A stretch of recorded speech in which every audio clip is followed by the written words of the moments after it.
ناخن کاٹنے کا مسنون طریقہ بتا دیں تاکہ میں سنت کے مطابق اپنے ناخن کاٹ لوں۔ ناخن کاٹنے کا مسنون طریقہ پرفیکٹ طور پہ کسی حدیث پاک میں موجود نہیں ہے۔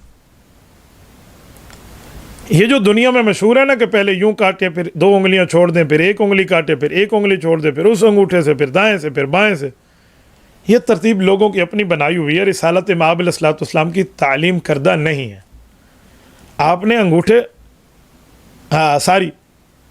آپ نے ناخن کاٹنے ہیں تو آپ ناخن کاٹیں۔ ہاں بہتر ہے حدیث پاک کے مطابق کہ دائیں طرف کو رسالت مآب علیہ السلام پسند فرماتے تھے، تو آپ پہلے دائیں ہاتھ کے کاٹ لیں پورے 5 کے 5، اور پھر اس کے بعد بائیں ہاتھ کے کاٹ لیں، یہ ٹھیک ہے۔ کچھ لوگ دائیں ہاتھ کے 4 کاٹ کے انگوٹھا چھوڑ دیتے ہیں، اس کو آخر میں کاٹیں گے، پھر بائیں ہاتھ سے شروع ہو جاتے ہیں۔ اسے مسنون تعلیم آپ نہیں کہہ سکتے۔